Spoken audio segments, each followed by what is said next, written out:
If you look closely at where serious AI businesses in Asia are choosing to build, a pattern starts to emerge. Not dramatically, not loudly, but quietly and consistently, again and again, companies choose Singapore. Over the last decade, Singapore has taken a deliberate approach to technology. Instead of racing to be first, it focused on being dependable. Instead of chasing headlines, it invested in systems. This wasn't about appearing innovative, it was about becoming reliable. So when artificial intelligence began moving out of research labs and into everyday business, Singapore didn't treat it like a revolution. It treated it like infrastructure. Something that needed rules, standards, clear accountability, talent pipelines, and long-term planning.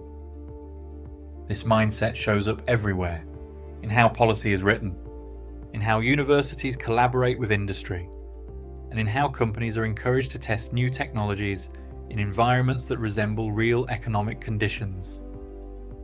The result is an ecosystem where AI isn't speculative, it's operational. Across Asia, different technology hubs have taken very different approaches.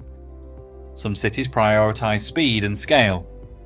Others focus on manufacturing depth or mass consumer platforms. Some reward experimentation first and regulation later. Singapore sits in a different position. It acts as a connector between East and West, between capital and regulation, between experimentation and deployment.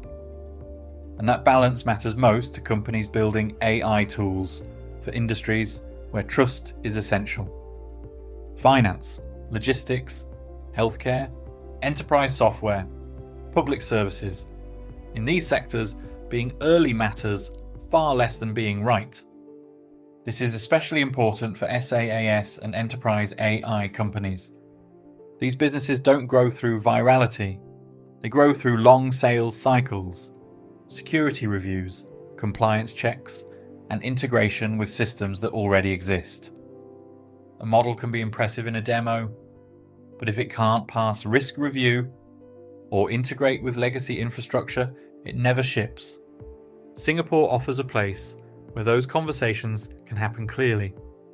Banks understand regulatory expectations, enterprises understand risk boundaries, founders understand what is required before scale is even possible. That clarity removes friction early, when mistakes are cheapest. For business owners and founders, this environment lowers uncertainty. You can build knowing the rules are defined. You can speak to banks, enterprise clients, and government-linked organizations without guessing where the lines are. You can plan product roadmaps without worrying that compliance will appear after the fact. From an operational perspective, this has real consequences. When systems are predictable, decisions move faster. When governance is clear, teams spend less time firefighting. And when trust is established early, products mature more quickly. Singapore becomes less of a destination and more of a base, a place to think clearly, execute efficiently, and then expand outward into the region. Imagine a mid-sized AI fintech company. Its product detects fraud across digital payment systems in emerging markets. It works well in controlled environments.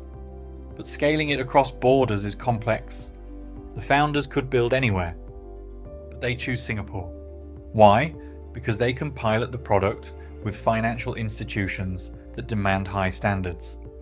Because they can refine compliance processes before scaling. Because they can hire talent that understands both global finance and Southeast Asian market realities. Once the product works in Singapore, expanding into Indonesia, Vietnam, or Thailand becomes significantly easier. The hardest regulatory and trust problems have already been solved.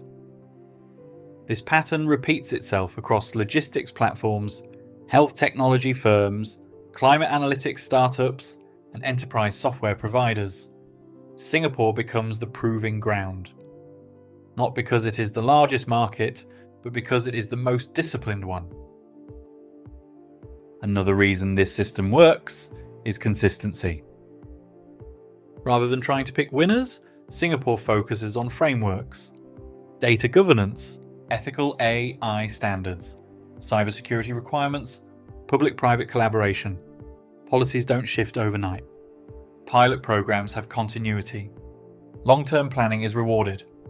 This stability matters more than incentives, because companies can plan years ahead, not quarters. It isn't dramatic, but it is effective.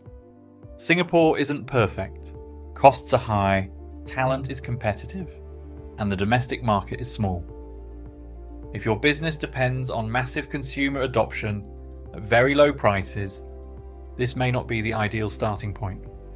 But for AI infrastructure, fintech, and enterprise SaaS companies, those constraints often become strengths.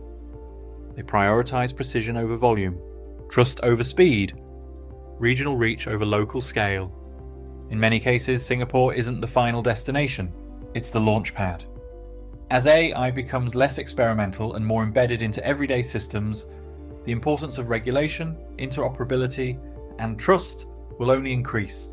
Cities optimized purely for speed may struggle to adapt, but places that already treat AI as part of their economic infrastructure will have an advantage.